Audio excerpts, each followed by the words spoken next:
Hari ubushakashatsi bwigeze gukorwa n'ibigo birimo Minisiteri y'Ubucuruzi n'Inganda, ikigo cy'ibarurishamibare, Minisiteri y'Abakozi ba Leta n'Umurimo ndetse n'urwego rw'abikorera mu Rwanda, bugaragaza ko 50% by'ibigo by'ubucuruzi bitangirira mu Rwanda nibura biba byafunze imiryango mu gihe cy'imyaka 5 yabyo ya mbere. Ibyasigaye bihanyanyaza nabyo mu yindi myaka 5 ikurikiraho ibiba bisigayemo biba ari mbarwa. Byanze bikunze hari amavugurura yakozwe kubera ko hashize imyaka myinshi, ariko ni ihame ku isi hose ko ibigo bitangira ubucuruzi bivuka ari byinshi, ariko ibigera ku gasongero bikaba mbarwa. Ntabwo ari mu bucuruzi gusa kandi, kubera ko no mu buzima busanzwe nk'abazi by'amarushanwa hatangira abantu ari benshi cyangwa se amayikipe ari menshi, ariko uko ibihe bigenda bijya imbere hasigara mbarwa.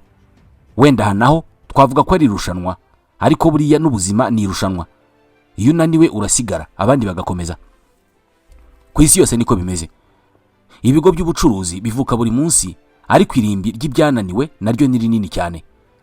Hari ibigo by'ubucuruzi twavutse tuzi ko ari byo bikomeye cyane. Uyu munsi ibyinshi byarazimye, byafunze imiryango. Aho byahoze bikorera harasenywe, hubakwa izindi nyubako cyangwa se hajemo n'izindi business zitandukanye kure n'izahahoze. Nubwo business cyangwa se ibikorwa by'ubucuruzi bimwe bisa n'ibigenda, hari ubwoko bwa business bwabashije kwambukiranya ibinyejana by'imyaka. Impinduka muri politike, ibibazo by'ubukungu n'ubucuruzi byaraje, ariko bisiga izo business cyangwa se ubwo bucuruzi bugihagaze. Bumwe muri ubwo bucuruzi bumaze ibinyejana by'imyaka buhagaze n'ubu ngubu bukaba bukinjiriza ba nyirabwo miliyoni nyinshi, ni ugucuruza inzoga. Ubucuruzi bw'inzoga ni ubucuruzi bumaze igihe kinini bukorwa ku isi, ariko nta na rimwe bwigeze buhomba byoroshye. Imyaka ibihumbi ishize ubwo ikiremwa muntu cyari kikishakisha, mbere yo kubaka imijyi ndetse n'ibindi bikorwa remezo by'iterambere, muntu yabanje kwiga uburyo bwo kwenga inzoga. Ni kimwe mu binyobwa dufite kuri iyi si byabayeho kuva mu myaka yo hambere, kikaba ikinyobwa cyanyowe n'abami, kinyobwa na rubanda rugufi. Ni ikinyobwa cyanyowe n'abanyabyaha, kinyobwa n'abihaye Imana. Niko byahoze kuva kera, n'ubu niko bikimeze. Inzoga kugeza ubu iri mu binyobwa bya mbere binyobwa n'abantu benshi ku isi. Kuva kubenga inzoga kugera ku bayicuruza, ntabwo ari ubucuruzi byoroshye gutangiza ngo buhombe. Muri sosiyete nyinshi zikomeye ku isi, abashoramari bakomeye nta na rimwe bigeze bagira ubwoba bwo gushora imari mu bijyanye no kwenga no gucuruza inzoga. Nk'ubu abantu bose barahangayitse ngo ibikomoka kuri petrol byazamutse mu biciro. Abantu barimo kwizirika umukanda kubera ubukungu butifashe neza, ariko nta na rimwe umunywi w'inzoga cyangwa se uzenga ahangayikira ibibazo nk'ibyo. Baheruka guhangayika mu 2022 ubwo intambara muri Ukraine n'Uburusiya yatangiraga, kubera ko ingano zikorwamo byeri zari zabuze aho zinyura. Ubwoba bwatashye imitima y'abenzi n'abanywi b'inzoga ko bwa mbere mu mateka inganda zishobora kubura icyo zishyira ku isoko. Ntabwo byigeze bibaho, imyaka inirihiritse. Ariko se ni uwuhe mwihariko uba mu bucuruzi bw'inzoga? Kubera iki mu gihe abandi bacuruzi bataka guhomba no kugabanuka kw'abakiriya babo, abakora inzoga bo batajya bagira ikibahangayikisha? Mu gihe abandi banga gukora amanywa nijoro kubera ko abakiriya ari bake, kubera icyo utubari two bisaba ko leta iduhozaho ijisho, idushyiriraho amasaha yo gukora no gufunga kubera ko abakiriya baba bashaka kujyayo buri kanya. Bajyayo ku manywa, bakajyayo nijoro. Kugira ngo dusobanukirwe neza iby'ibanga ry'ubucuruzi bw'inzoga, birasaba ko dusubira inyuma cyane mu myaka irenga ibihumbi ishize, ubwo ikiremwa muntu cyatangiraga kwisobanukirwa, ibizwi nka civilisation. Niba utarabyitegereza neza uzabirebe. Icupa riri mu bikoresho uzabona ahantu hose uzagera, haba mu rugo, mu kazi, mu maduka, mu modoka z'abantu. Iryavuyemo jus, iry'amazi, irya soda, irya byeri. Igishishikaje cyane hano ariko ntabwo ari icupa, ahubwo ni ibirijyamo n'uburyo bijyamo. Ibi nitwe tubikora. Twebwe na Van Machine. Turi uruganda rukora imashini zikora ibirebana no gufunga ibisukika mu macupa, kuva ku kubishyiramo, gupfundikira, gushyiraho ibirango, byose mu kanya gato cyane. Izi nganda nyinshi ubona zikora ibyo kunywa n'ibindi bisukika, inyinshi muri zo zikoresha imashini zacu. Twebwe na Van Machine tumaze imyaka myinshi cyane dufasha abanyenganda zikora ibyo kunywa kubikorana isuku, kinyamwuga, vuba kandi mu buryo bwunguka. Imashini zacu zirizewe cyane mu gushyira mu macupa za jus, fanta, byeri, kombucha, amavuta, ubuki, amasose akorewe mu nganda n'ibindi. Niba ushaka gutangiza uruganda rukora ibinyobwa cyangwa se ibindi bisukika, ukeneye Navan machine, kubera ko tukugurisha imashini, aba engineer bacu bagahita bazinstalla iwawe mu gihe gito, bagahugura abakozi bawe mu kuzikoresha kandi bagakomeza gukurikirana izo mashini umunsi ku wundi, bakanaha abakozi bawe inama zihoraho. Muri Navan machine ntabwo twubaka imashini nziza gusa, ahubwo dukabya inzozi zawe zo kuba umunyenganda wunguka.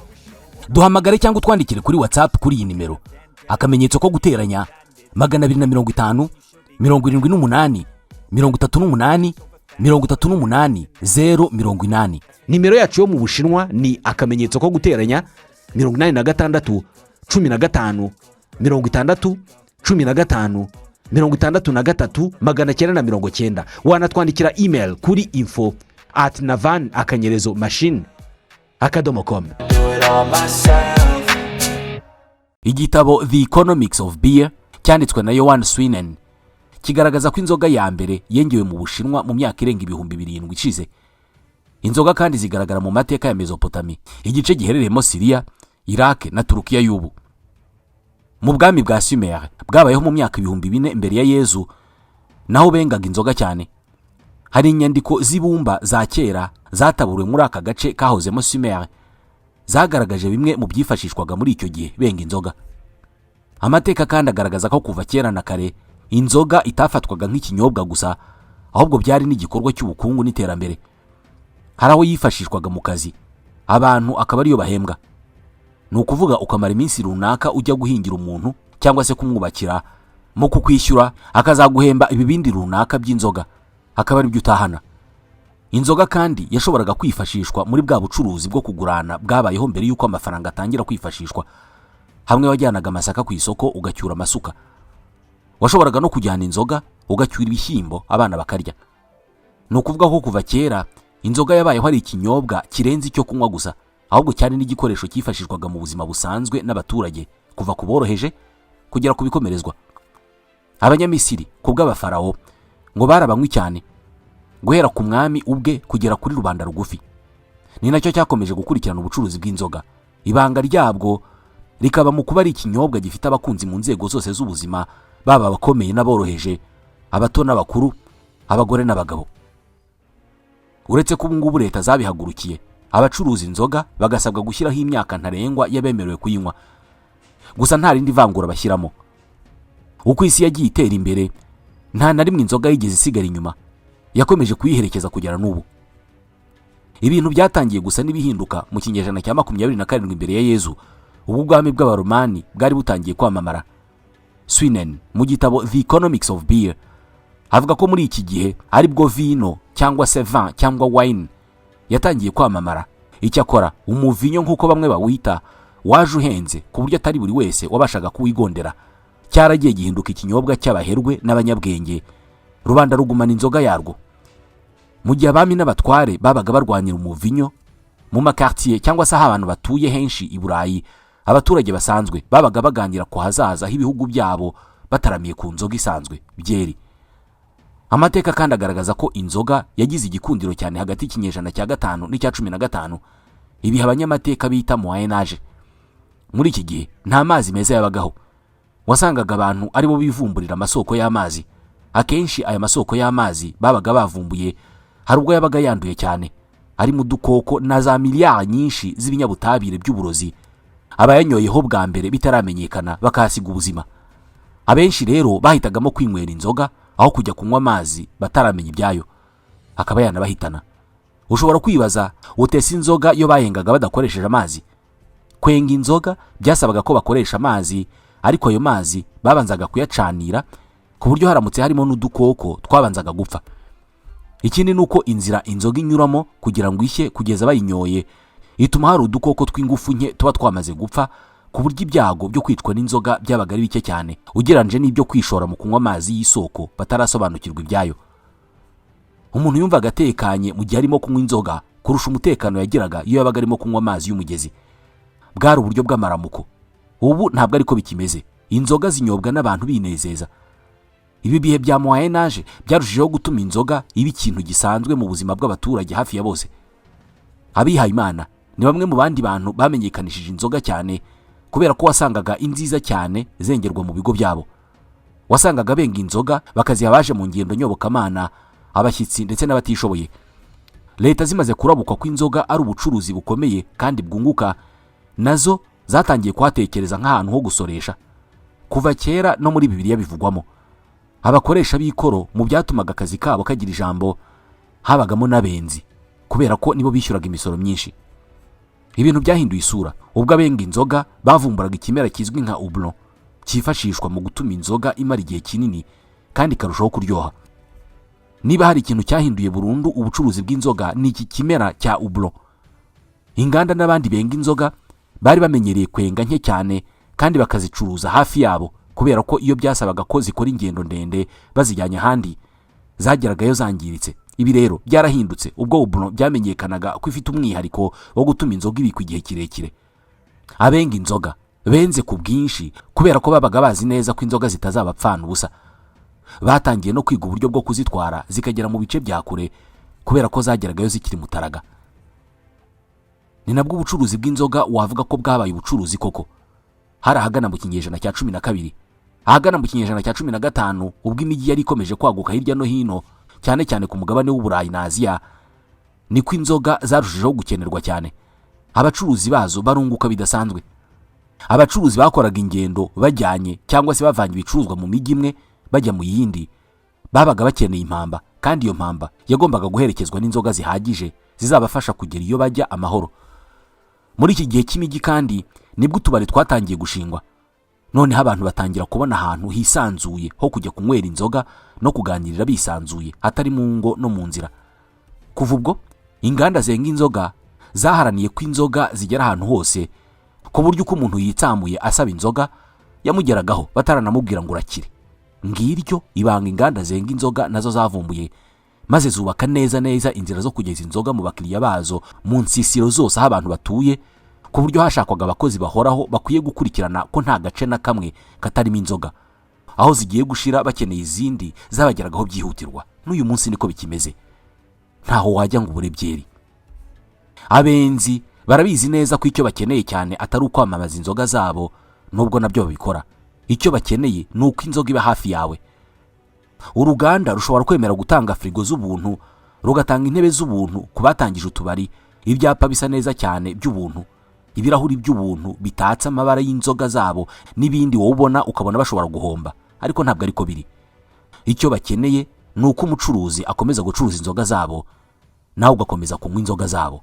Inyungu y'ibyo byose bashoye iragaruka mu gihe abakiriya batarisubiraho ngo bave ku nzoga yabo. Irindi banga inganda zenga inzoga zikoresha ni ugukina n'ubwonko bw'abanywi mu bijyanye n'ibiciro.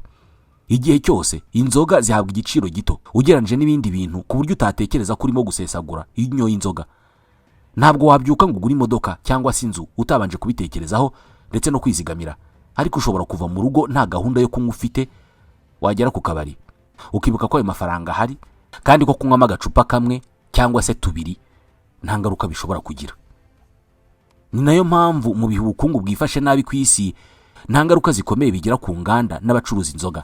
Igitabo The Economics of Beer kivuga ko ibihe bibi byose isi yagiye ihura nabyo by'ubukungu, nta na rimwe ingano y'inzoga abantu banywa yigeze igabanuka. Bivuga ko mu gihe cya COVID-19 ubwo ibindi byose byasaga n'ibyafunze, igihombo ari cyinshi mu bacuruzi, inganda zikora inzoga zo ntabwo zigeze zihomba, n'ingano y'inzoga abantu banyoye ntabwo yigeze isubira inyuma. Uku kwihanganira ibihe bikomeye bituma n'abashora imari muri ubu bucuruzi baba benshi, kubera ko umuntu wese aba ashaka gushora ahantu azi neza ko azagaruza ibye, kabone n'iyo ibihe byaba bibi. Igituma kandi ibi byose bishoboka ni uko inzoga zamaze kwinjira mu mibereho y'abaturage, ku buryo mu bintu hafi ya byose inzoga ziba zihari. Mu birori ziranyobwa, mu kiriyo ziranyobwa, ku mafunguro ziranyobwa, mu nama baranywa. Hari n'abantu banywa inzoga nta cyabaye, bapfa kuba bishimiye kuba bariho gusa. Hari n'abazinywa kubera ko bafite agahinda. Inzoga ni igicuruzwa cyifashishwa ahantu hose bitewe n'ugikoresha. Akenshi n'akabari uzasanga karafunguye nyuma kagafunga, ikibazo ntabwo ari abakiriya, ahubwo rimwe na rimwe imicungire ya ba nyirakabari ndetse n'uburyo bafata ababagana bishobora kuba ari byo kibazo. Ni nako bigenda ku nganda zenga inzoga. Izishobora guhomba ni izananiwe kwiga ryabanga ryo kwegereza inzoga abakiriya. iby'uburyohe byo bizana n'igihe. Uko abantu bamara igihe babona inzoga runaka, igera igihe ikabaryohana, kabone n'ubwo yaba iri mu za nyuma zibishye ku isi. Mu bibazo inganda zenga inzoga zifite, icyo abakiriya rwose nta kibamo. Izindi bizinesi zihoramo ihangana ndetse no guhanga udushya dusaba ishoramari rihambaye. Sosiyete zikora telefoni zihora zihanganye, imwe ishaka kuzana telefoni irenze iyindi. Ibyo bivuze ubushakashatsi kandi buhambaye bujyana n'ishoramari. Uruganda runaka rukora telefoni rushobora kunguka uyu mwaka, ejo rugahomba. Buri mwaka basohora telefoni y'ubwoko bushya itandukanye n'iya mbere. N'inganda z'imodoka nuko zimeze, kimwe n'ibindi bicuruzwa. Ku benzi siko bimeze. Inzoga batangiye kwenga mu 1960 n'uyu munsi iracyanyobwa nubwo bazanye izindi. Abanyaburayi n'Abanyamerika bahoze bari ku isonga mu gucuruza imodoka nyinshi ku isi. Kuri ubu Abashinwa batangiye kubasatira. Mu bucuruzi bw'inzoga, igikomeye ntabwo ari uguhindura uburyohe bw'inzoga wengaga, kuko ahubwo ibyo ubwabyo bishobora kugukuraho abakiriya. Igikomeye ni uburyo bwo kugeza inzoga usanganywe mu bakiriya hasi aho batuye. Uruganda rwenga inzoga rushobora kumara imyaka 50 rucuruza ubwoko bumwe bw'inzoga kandi rutarahomba. Impamvu nuko abantu ari abizerwa iyo bigeze ku bwoko bw'inzoga bakunda. Mu nshuti zawe uza abantu bamwe inzoga runaka, ku buryo utiriwe unamubaza icyo umwakiriza ashobora kuhahinguka, ugahita umufungurira ubwoko runaka bw'inzoga. Bivuga ko nibura ku myaka 25 ari bwo umunywi w'inzoga aba yamaze kumenya ubwoko bw'inzoga akunda. Ubwo bwoko bw'inzoga nibwanwa kugera ashaje cyangwa se abaganga bayimukuyeho. Hari umusaza uri hubu watangiye kunywa inzoga mu myaka ya za 70, ariko uzasanga n'uyu munsi akijya ku kabari akaka bwa bwoko bw'inzoga yabyirutsanywa. Ikiremwa muntu gikunda guhindura imyenda, ariko si ibintu byacyo guhindura ubwoko bw'inzoga. Ibi rero bituma inganda zenga inzoga zitavunika mu gushaka abakiriya. Umukiriya babonye uyu munsi bizeye ko nibura bakimufite mu myaka 30 iri imbere, igihe cyose azaba kiriho. Ni mu gihe wowe ufite atelier icuruza imyenda, uwo maze kugurisha mu kanya nta cyizere namba ufite cyuko azongera gushaka kwambara undi mwambaro mu kwezi gutaha. Naza azaza ashaka undi mwambaro utandukanye n'uwo nguwo. Mu bucuruzi, ubwoko bw'ubucuruzi nk'ubu bw'inzoga abashoramari barabukunda cyane, kubera ko biroroshye gukora igenamigambi ry'ibyo washoye n'ibyo uzunguka. Uzasanga izi nganda zirwanira kwamamaza zitagamije gukururira abantu kuzimenya. Icyo zishaka ni ukurema ibihe byiza mu bakiriya bazo. Bamamaza mu mikino ikomeye, mu bitaramo bikomeye, babizi ko abaje muri ibyo bitaramo bashobora gutaha nta nizo banyoye. Urwo rwibutso uvanye aho ngaho nirwo baha agaciro. Uti burya ekipe iyi yatwaye igikombe cya shampiyona, ndi kunywa ubwoko bunubu bw'inzoga. Ekipe nkunda ikorana n'uru rwengero, bityo tugomba kuruteza imbere gutyo. Bagufatira mu rwibutso n'ikigare, ukisanga babaye umukiriya wabo w'indahemuka. Hari abajya kure mu gutebya bakavuga ko inzoga ari nk'urupfu, iyo zigutwaye ntugaruka. Urwo rwibutso n'ishema biherekeza ubwoko runaka bw'inzoga, hari naho birenga ibyo bikaba nk'ikirango n'indangamuntu, ku buryo hari aho uvuga inzoga runaka ukumva igihugu runaka. Nka Guinness yabaye ikirango cya Irlande aho ikomoka. Heineken yahujwe n'Ubuholandi, mu gihe Corona yabaye ikirango cya Mexique. Abanyamerika b'inzoga bagize nk'ikirango cyabo ni Budweiser, naho mu Bubiligi bakunda yitwa Stella Artois. Uko gukundwa kugera ku rwego rwo guhagararira igihugu mu ruhando mpuzamahanga n'agahigo ku nganda zenga inzoga. Aba bose ni abakiriya, kubera ko umunyamerika ageze mu kabari agasangamo izindi nzoga hamwe na Budweiser, amahitamo aroroshye, kabone n'ubwo iwabo yaba asanzwe anywa izindi nzoga zitari iyo ngiyo. Ni nako bigenda iyo ushaka kwisanisha n'abakomoka muri ibyo bihugu. Utangira kurya ibikomoka muri ibyo bihugu, kwambara nkabo n'ibindi. Ihangana mu bucuruzi bw'inzoga ryabayeho mu myaka ya mbere inganda zigitangira kubaho. Muri icyo gihe wasangaga buri mujyi ufite uruganda rwihariye ruhengera inzoga, akaba ari nabwo bwoko abantu bamenyera. Icyakora uko uburyo bwo gutwara imizigo bwagiye butera imbere, hakaboneka imodoka n'ubwato bunini kandi bishobora kugeza inzoga ahantu henshi niyo haba ari kure, ihangana ryagiye rigabanuka. Inganda nini zifite ubushobozi bwo gushora zikageza ibicuruzwa byazo hafi y'abakiriya zakuyemo izacumbagiraga zitunzwe no gucuruza mu bazegereye gusa. Uko uruganda ruba runini mu bushobozi, niko rugira mikoro menshi yo kugeza inzoga zarwo ku bakiriya. Niko rugura ibikoresho bishyashya rukamamaza cyane. Uko bikorwa kenshi bituma inganda nto ubwazo zigeraho zikivanamo, zikemera kugurwa n'ibifi binini cyangwa se zigahindura business. Mu bucuruzi bw'inzoga akaruta kandi karakamira. Inganda mpuzamahanga ziza amayeri aho bo bagenda mu bihugu bitandukanye bashaka uruganda runaka rusanzwe rwenga inzoga zikunzwe, bakarugura rugakomeza kwenga ubwo bwoko bw'inzoga barukundiye, ariko imigabane yarwo ikaba iy'abanyamahanga. Abakiriya bo bakomeza kunywa inzoga zarwo kubera ko bakuranye nazo, ndetse bakarushaho no kuzamamaza kubera ko rwashoyemo amafaranga menshi. Akenshi abakiriya banywa bazi ko barimo gushyigikira igicuruzwa cyabo, ukanywa Corona uzi ko urimo gushyigikira Mexique, nyuma ugatungurwa no kumva ko ba nyiri icyo kinyobwa ari sosiyete AB InBev y'Ababiligi. Igitabo The Economics of Beer kigaragaza ko mu kwenga inzoga igikomeye atari ukwenga.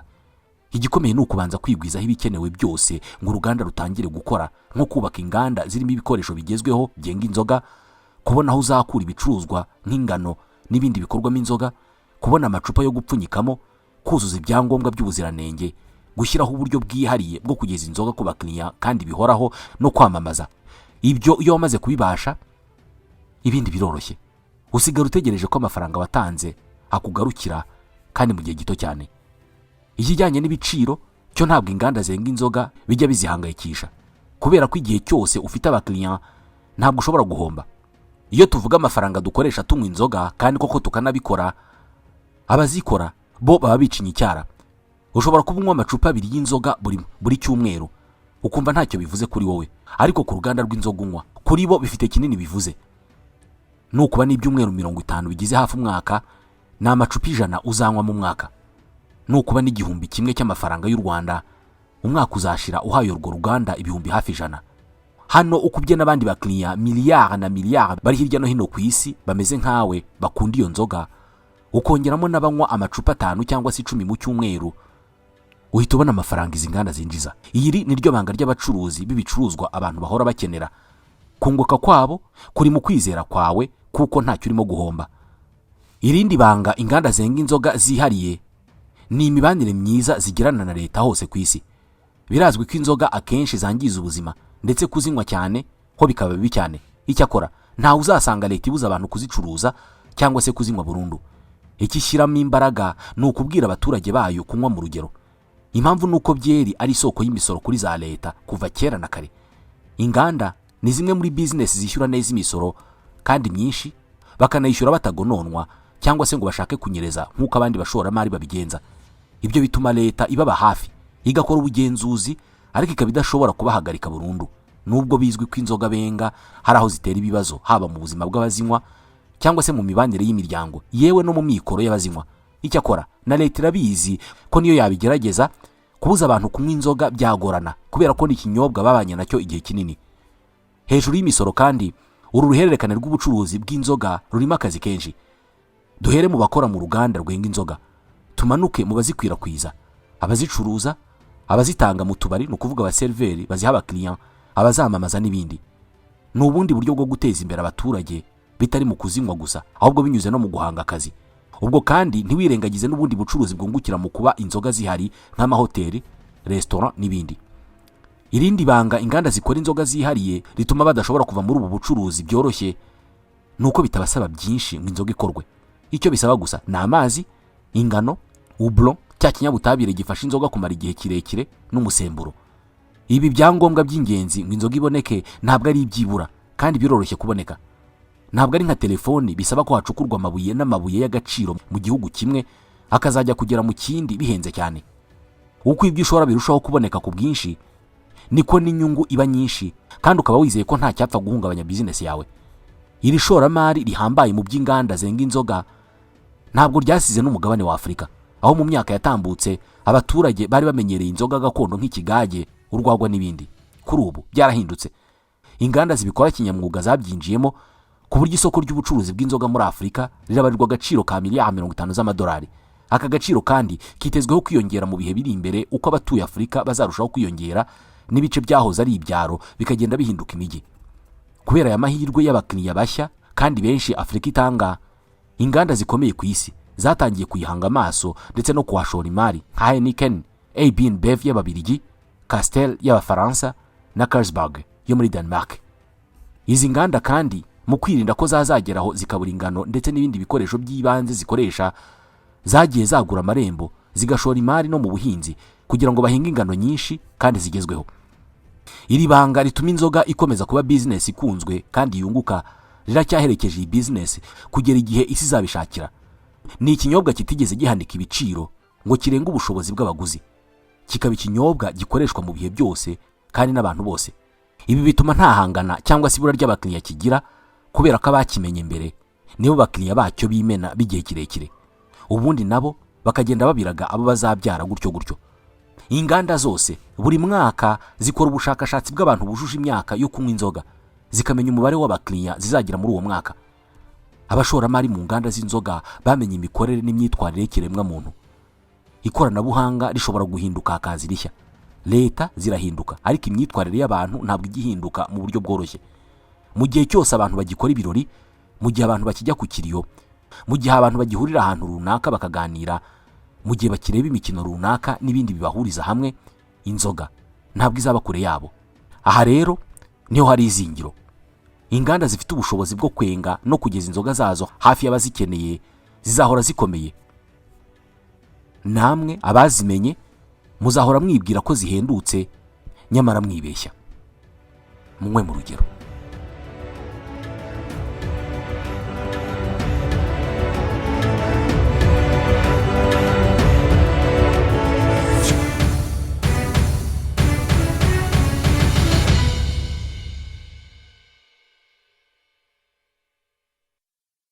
Ubu twamaze kubibona twese, kubera guhenda kwa mazutu na essence ntabwo tuzatungurwa no kubona mu minsi mike igiye kuza mu mihanda hazaba hasigayemo imodoka nke cyane za Kia, Hyundai, hybride z'amoko atandukanye n'izindi nke cyane. Izi zizasigara mu mihanda ni iz'abamenye Auto Korea Maintenance Limited, ikigo cy'inzobere mu gusuzuma no kwita kuri systeme zigize imodoka, ku buryo litiro 8 za mazutu wazikoresha mu birometero 100, naho litiro 7 za essence zikora mu birometero 100 cyangwa se hejuru yabyo. Auto Korea Maintenance Limited ni abahanga bagufasha mu gihe ufite imodoka y'amashanyarazi, bazobereye cyane kandi mu gusubiza ku murongo imodoka zose zakoze impanuka, kandi bakikurikiranira ibijyanye na assurance. Wowe uzaba gusubiza imodoka yawe imeze nk'ari nshya, bayisubiza agaciro kayo yahoranye, zaba za Kia, Hyundai, full electric na hybride. Abagira ibibazo ku mihanda imodoka ikaba yakuzimiraho, bagukorera dépannage ku buryo imodoka yawe bayikurikirana mu gihe gito.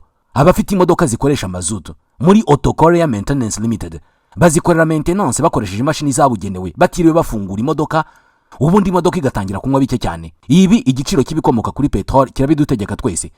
Ni n'abahanga cyane mu gusuzuma no gukora neza imodoka z'amashanyarazi. Abarimo kuzigura ntimugire impungenge, ni mubagane ku mashami yabo i Gikondo mu mujyi wa Kigali n'i Nyamata mu Bugesera. Bahamagare cyangwa bandikire kuri 07 86 20 60 54.